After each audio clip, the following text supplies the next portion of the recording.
usikum jami'a wa nafsi bi taqwallah wa bi ta'ati Rasulillah sallallahu alaihi wasallam. Fa nas'alullah subhanahu wa ta'ala an yahdiyana ila siratikal mustaqim wa yaj'alana minal muttaqin wa yudkhilana jannatahu jannatan na'im. Amin ya rabbal alamin. Segala puji kita panjatkan bagi Allah Jalla Jalaluh. Saya bersyukur sekali kepada Allah, sangat berbahagia pada hari ini. Akhirnya saya sekeluarga bisa kembali pulang ke rumah. Alhamdulillahirabbil alamin. Dan saya juga mengucapkan terima kasih secara khusus kepada pengurus Dewan Pimpinan Luar Negeri Front Pembela Islam Saudi Arabia. Beberapa pengurusnya ikut dengan saya pada hari ini. Mereka ikut mengawal dari Mekah, Jeddah sampai ke tempat ini. Di antara yang ikut ada Ustadz Abdul Hakim selaku sekretaris dari FPI Saudi. Kemudian ada juga Ustadz Son Haji, Ustadz Jazuli, Ustadz Ihsan. Kemudian juga ada Habib Abdullah Maulad Dawilah, ditambah lagi Habib Abu Bakar Mugebel. Jumlah semua kami berangkat dari sana ada 18 orang. Alhamdulillah semua dimudahkan. Kita doakan mereka-mereka yang telah dengan setia menemani kita, membantu kita sehingga semua urusan menjadi lancar. Jazahumullahu khairal jaza. Nah, baiklah ya ikhwan. Yang pertama ingin saya sampaikan di sini, saya sekeluarga selama tinggal di kota suci Makkah tidak ada kesulitan apapun. Jadi kita tidak ada kesulitan, kita tidak ada kesusahan. Walaupun ada pihak lain yang mencoba untuk membuat saya sulit, membuat saya susah, tapi alhamdulillah tidak pernah berhasil. Wa yamkuruna wa yamkurullah wallahu khairul makirin. Jadi kalau saya malu sekali kalau saya harus katakan, oh di Mekah ini susah, kita diasingkan, kita dijauhkan. Enggak. Di Mekah nikmat, baladan aminan mubarakat. Kita mendapatkan kenikmatan di Mekah luar biasa. Di sini saya banyak kawan, sampai di Mekah saya dapat kawan juga tidak kalah banyaknya. Di sini kita punya jamaah, sampai di Mekah juga kita punya jamaah. Di sini kita punya pengajian, sampai di Mekah juga kita buka pengajian.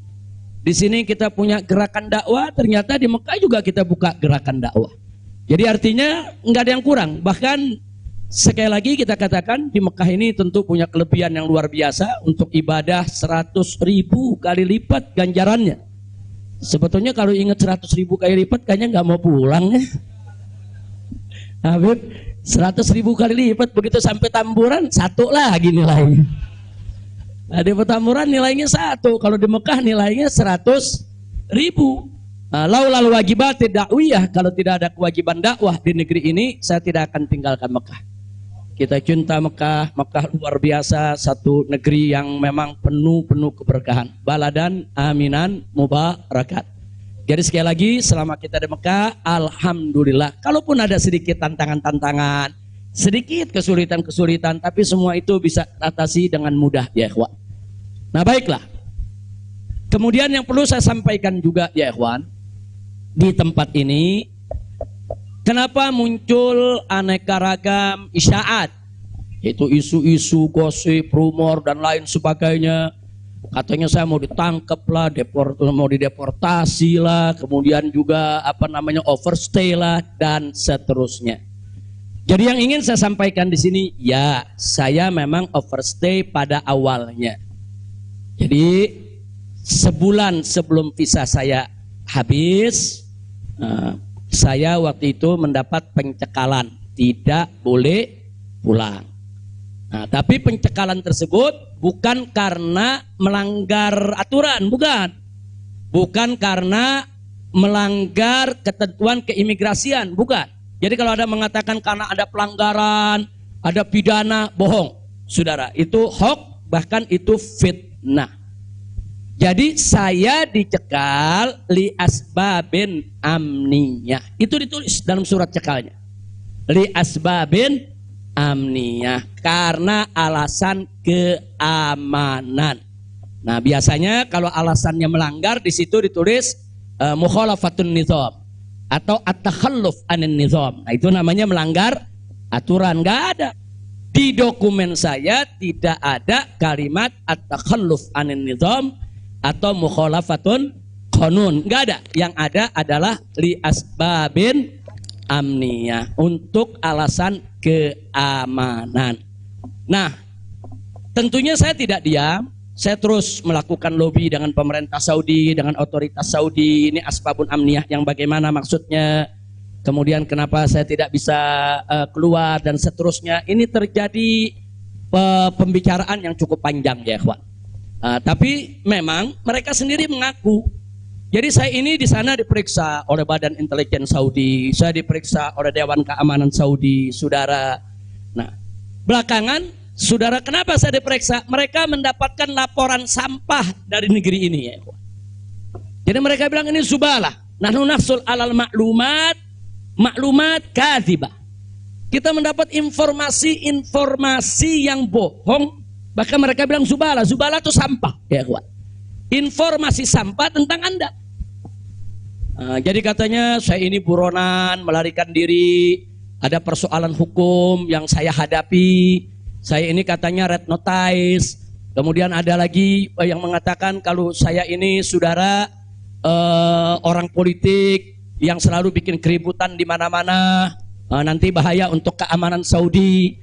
Nah, ini laporan-laporan semacam ini. Saya tidak mau menuduh siapa yang melapor, si A atau si B atau si C ya ikhwan. Tapi ini ada. Dan ini bukan laporan dari orang biasa. Kalau laporan dari orang biasa, saudara, nggak bakal dihiraukan oleh pemerintah Saudi. Ini tingkat negara. Ini bukan tingkat RT, bukan tingkat RW. Ini tingkat negara. Negara Saudi mendapatkan laporan. Berarti yang memberikan laporan ini, saudara, ini tingkat tinggi juga. Nah, tapi ala kulli hal semua kita buktikan. Mereka bilang, apa betul? Anda ini punya kasus hukum. Ada 2 kasus hukum. 1 di Jakarta, 1 di Bandung. Saya katakan kepada mereka, saya tidak punya kasus hukum. Mana buktinya? Saya punya SP3. SP3-nya saya terjemahkan ke dalam bahasa Arab. Kayaknya dalam sejarah nggak pernah ada SP3 diterjemahkan ke dalam bahasa Arab. Sebab kalau saya serahkan SP3, ya tentu kan polisi di sana nggak paham, intelijen di sana nggak paham apa isinya, apa maksudnya. Kita terjemahkan dalam bahasa Arab. Kita buat dokumen resmi, terjemah resmi. Jadi saya katakan, tuduhan apa yang Anda dapat dari pemerintah Indonesia? Oh, Anda ini melarikan diri dari Jakarta karena ada kasus hukum. Saya tunjukkan, ini SP3. Silakan Anda baca. Begitu mereka baca, mereka kaget. Oh, ini kan hukum sudah selesai. Kenapa kok masih dilaporkan Anda tetap bersalah? Jadi pemerintah Saudi sendiri yang menilai ya. Nah, kemudian yang kedua, waktu kasus Bandung, saya bilang juga udah nggak ada perkara, punya SP3, saya terjemahin lagi SP3-nya. Saudara, nah terakhir mereka bilang katanya Anda ini dikejar-kejar badan intelijen dari negara Anda. Saya bilang enggak, saya nggak punya persoalan dengan badan intelijen.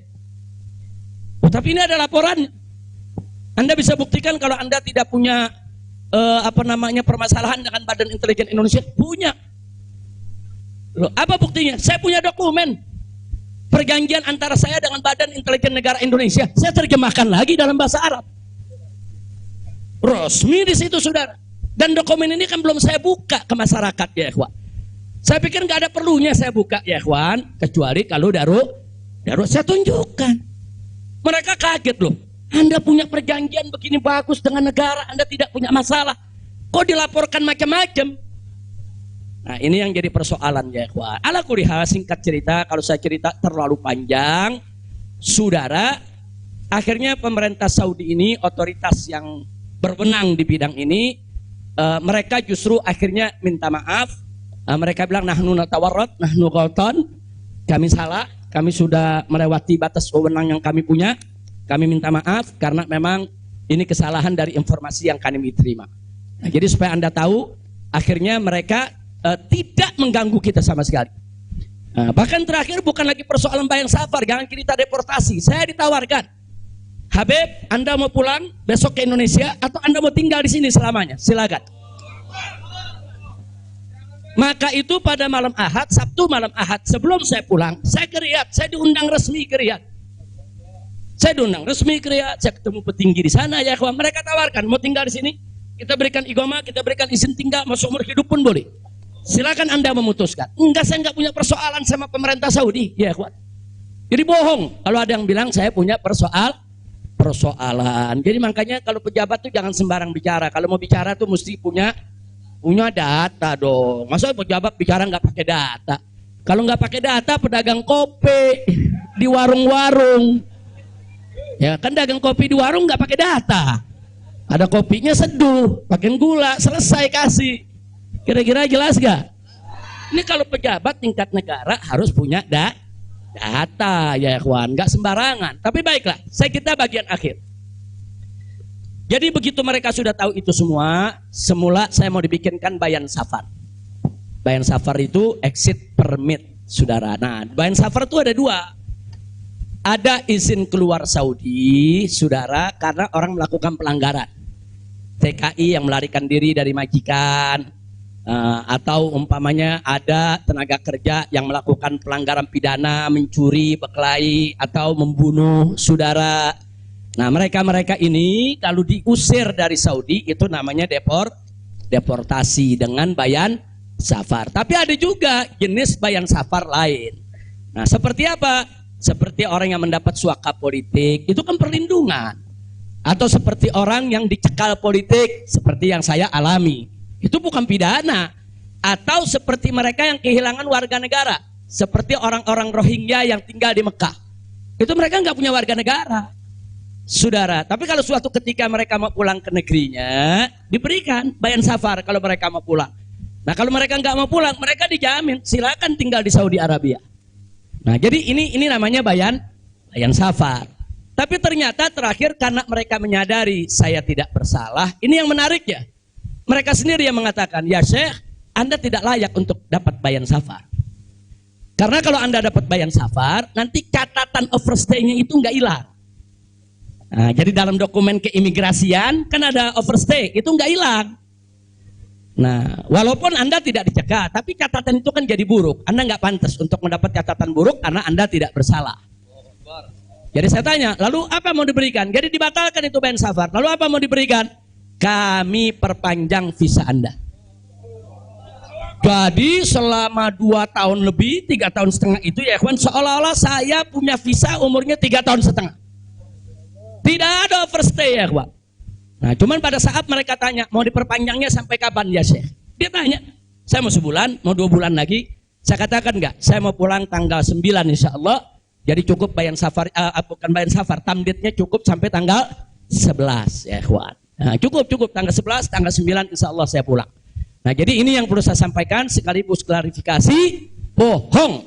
Kalau ada mengatakan saya melanggar aturan di sana, saya dicari, saya mau dipenjara, bohong. Nah, dan saya sesalkan kalau kalimat-kalimat semacam itu keluar dari mulut pejabat ya kawan. Kira-kira jelas tidak? Paham semua? Baik. Nah, ternyata upaya mereka menggagalkan saya pulang, saudara, nggak berhenti sampai di situ. Nah, ada yang menarik, saudara. Saya sudah beli tiket, sudah pesan penerbangan tanggal 9. Tiba-tiba dari Indonesia ini ada yang membuat email atas nama saya. Namanya Habib Muhammad Rizik Syihab. Saudara, pakai foto saya.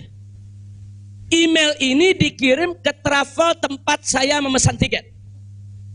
Nah, apa isi pesannya? Bahwa kami tidak jadi berangkat, mohon dibatalkan. Kami punya jadwal.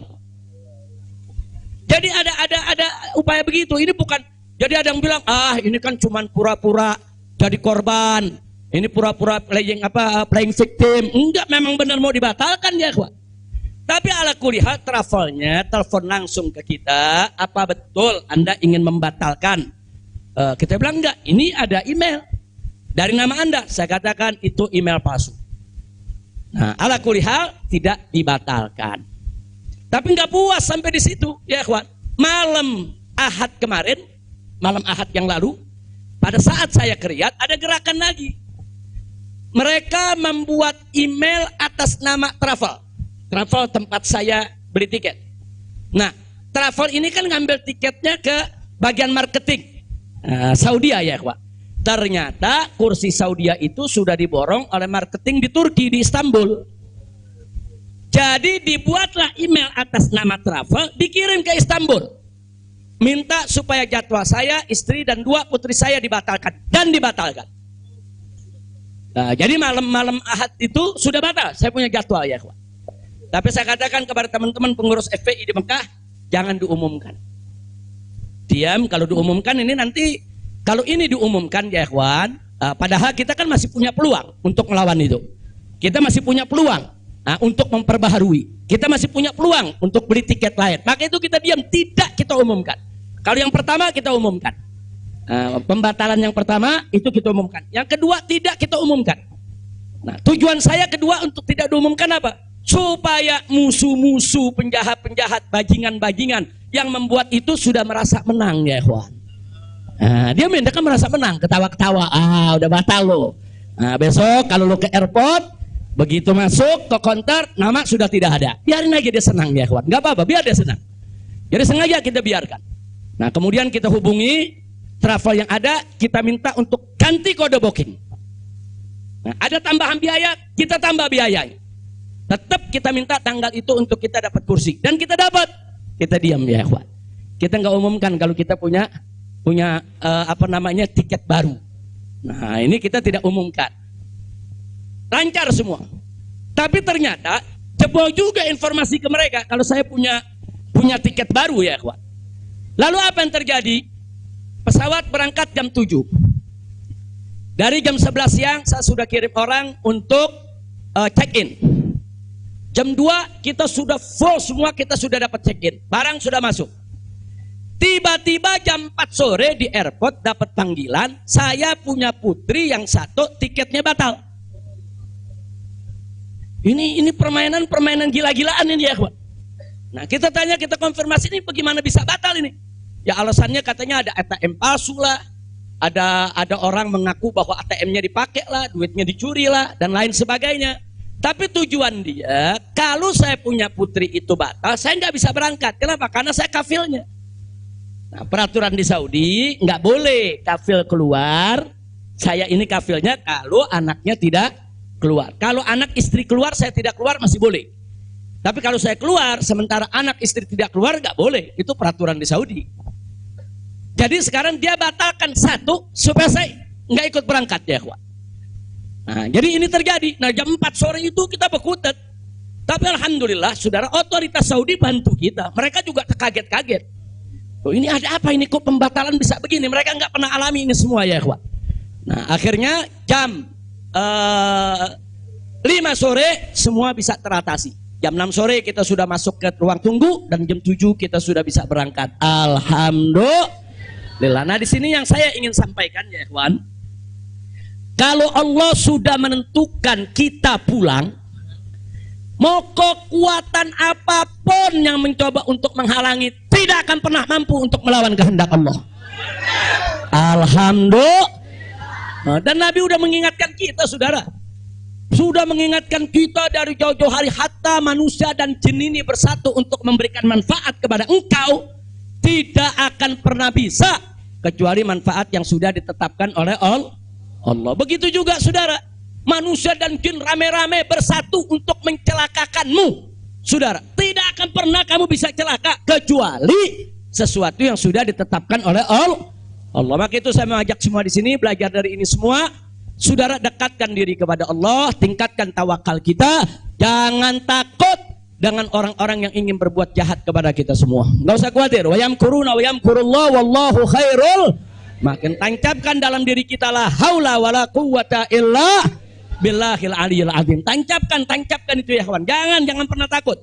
Nah, buktinya akhirnya kita bisa pulang. Alhamdulillah.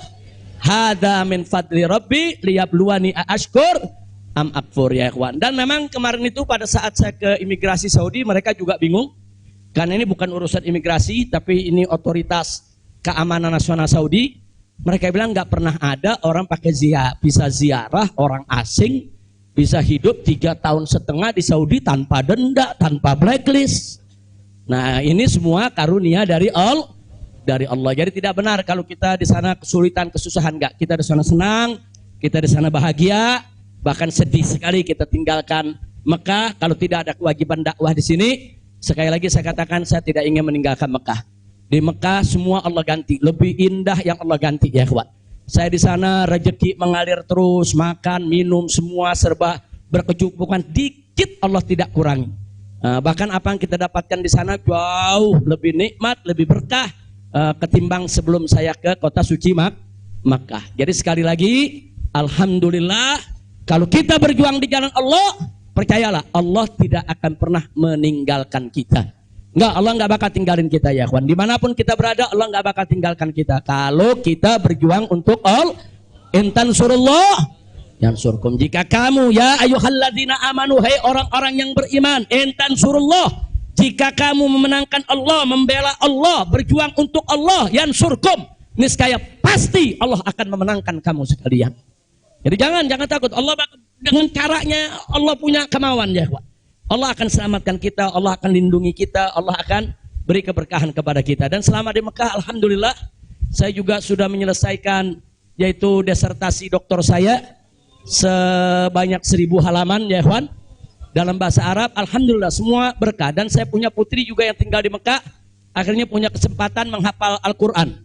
Yang akhirnya mereka sudah lebih dari 10 juz hafal Al-Quran. Ini semua yang di sini kita nggak dapat, di Mekah kita dapat. Alhamdulillah, setiap tahun kita bisa melaksanakan ibadah haji, setiap minggu kita bisa melaksanakan ibadah umroh, kita bisa iktikaf di masjid bebas. Saya bisa ke Madinah, ke Jeddah, ke Taif, ziarah kemana-mana tempat, tidak pernah dilarang oleh otoritas Saudi. Jadi sekali lagi saya tandaskan, kalau ada mengatakan di sana saya nih kriminal, melanggar hukum, berurusan dengan hukum Saudi, bohong. Nah begitu, sekali lagi lewat forum ini saya ingin sampaikan terima kasih kepada pemerintah Saudi. Saya sampaikan terima kasih kepada pemerintah Saudi dan apresiasi yang tinggi, di mana selama keberadaan saya 3,5 tahun di sana, mereka telah memperlakukan saya secara baik. Kemudian mereka telah memberikan segala kemudahan. Jazahumullahu khairal jaza. Ya kita yang baik kita apresiasi, yang tidak baik kita kritisi. Nah, jadi kalau ada mengatakan Habib kok terima kasihnya sama pemerintah Saudi aja, pemerintah Indonesia bagaimana? Ya baik dulu dong. Kalau baik nanti kita terima kasih. Kira-kira betul gak? Betul gak? Kalau pemerintah baik wajib gak terima kasih? Wajib kita apresiasi. Kok Habib belum terima kasih? Ya belum baik. Tunggu baik dulu. Kalau baik kita terima kasih. Kayak kemarin Pak Mahfud mengumumkan yang mau jemput silakan. Nah baik gak tuh? Kita terima kasih. Terima kasih Pak Mahfud. Umat akhirnya diizinkan untuk menjemput. Alhamdulillah. Tapi pada saat Pak Mahfud bilang Habib Rizik ini deportasi kriminal, itu baik apa enggak? Enggak terima kasih. Jadi kita objektif aja. Yang baik kita terima kasih, yang enggak baik kita luruskan. Insya Allah. Nah ini yang saya mau sampaikan semua. Jadi tenang-tenang saja, biarkan nanti beri kesempatan saya supaya istirahat dulu. Ya ikhwan, insya Allah nanti kita dakwah lagi, kita keliling lagi, bikin pengajian lagi. Mudah-mudahan Allah Subhanahu wa taala memudahkan segala urusan kita. Jadi di sini saya mau tandaskan sebelum saya akhiri, sekali lagi kita yang ada di sini, habaib ulama, sekali lagi kita bukan musuh pemerintah. Kita bukan musuh negara, kita bukan musuh tentara.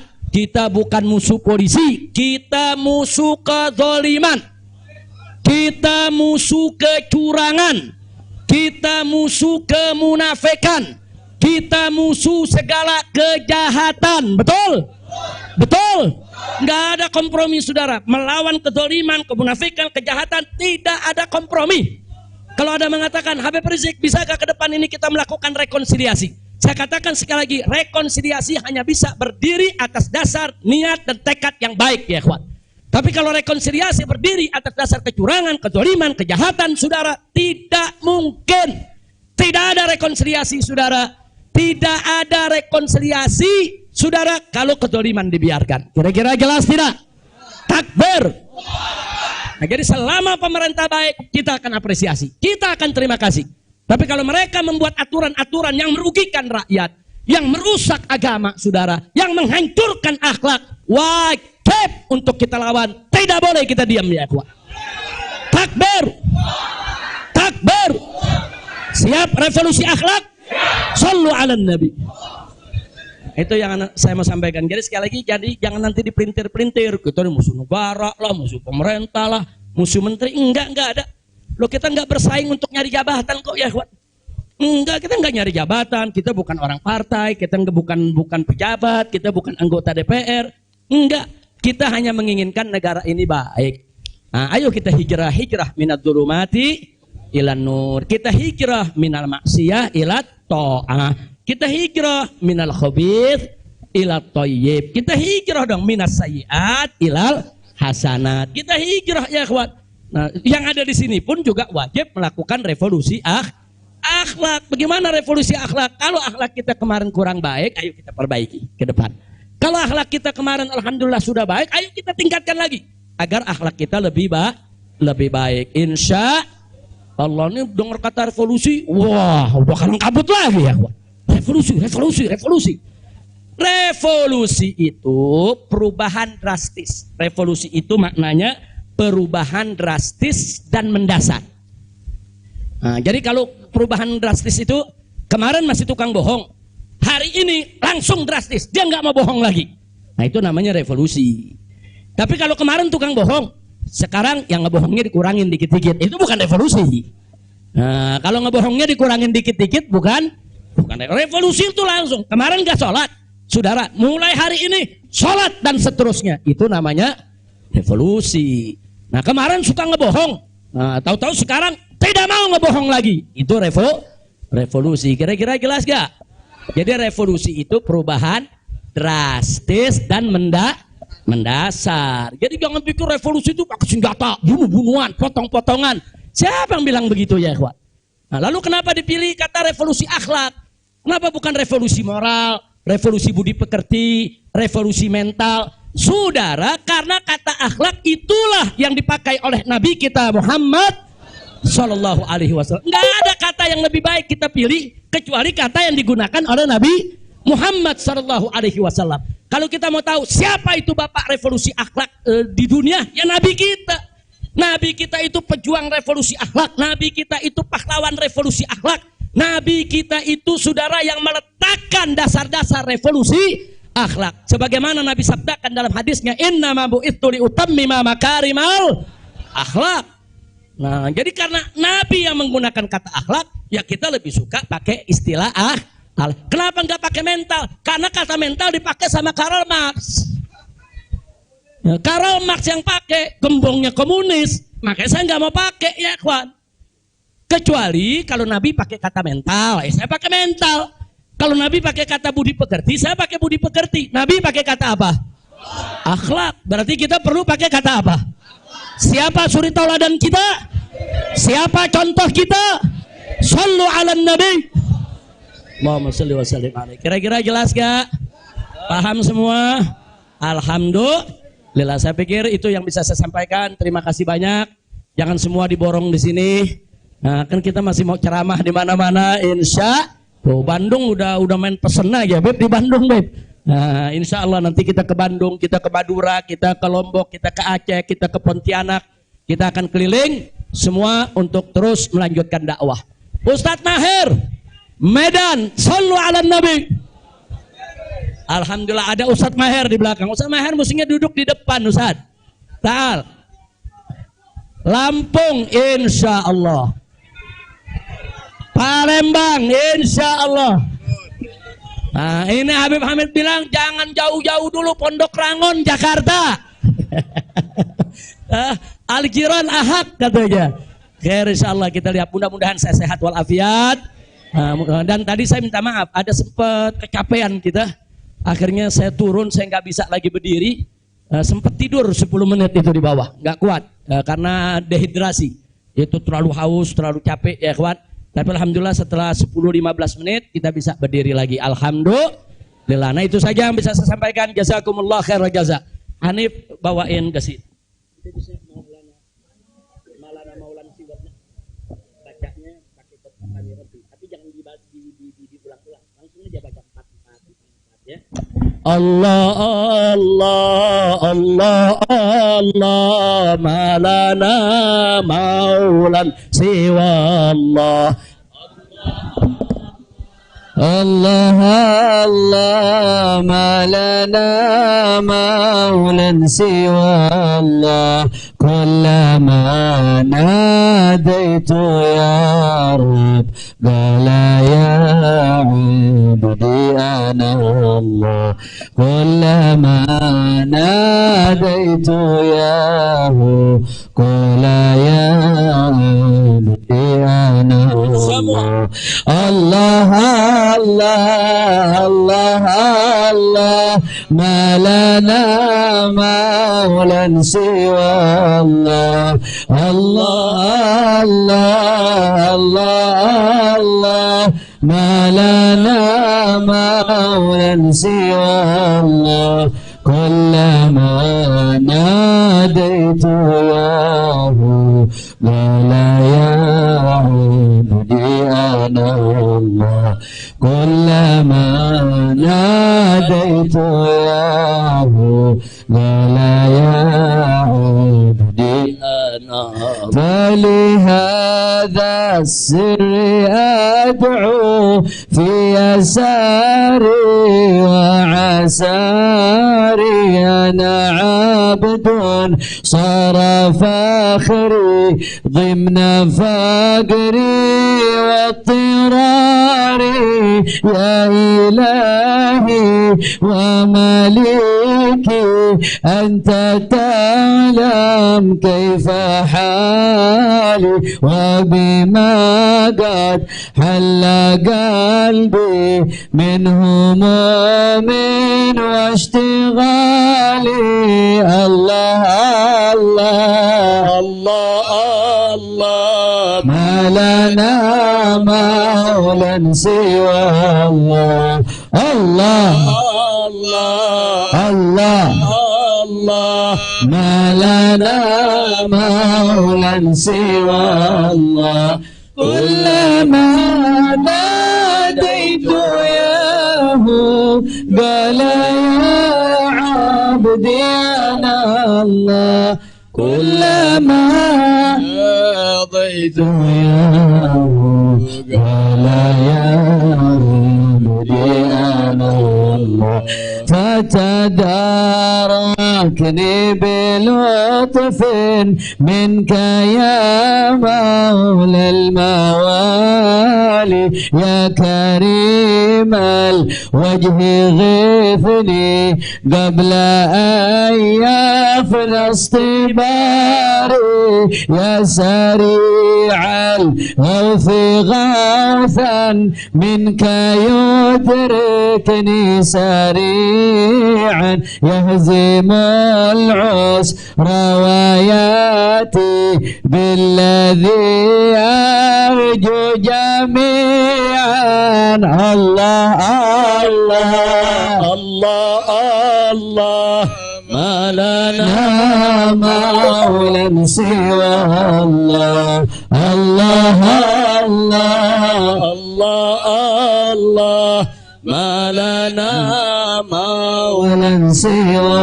الله كلما ناديت ياه قال يا عبدي أنا الله كلما ناديت ياه قال يا عبدي أنا الله يا قريبا يا مجيبا يا عليما يا سميعا قد تحققت بعجزي وخضوعي وانكساري لم أزل بالباب واقف فارحمن ربي وقوفي وبوادي الفضل عاكف فأدم ربي عقوفي الله الله الله ما لنا المولى سوى الله الله الله الله ما لنا مولى سوى الله كلما ناديت يا رب ولا يهدي الله كلما ناديت يا رب ولا يهدي حاجة في النفس يا رب فاقضيها يا خير قاضي واريح سري وقلبي من لظاها والشواظي في سرور وحبور وإذا ما كنت راضي فالهنا والبسط حالي وشعاري ودثاري الله الله الله ما لنا مولى سوى الله الله الله ما لنا مولى سوى الله كلما ناديت ياه قال يا عبدي أنا الله كلما ناديت ياه قال يا عبدي أنا الله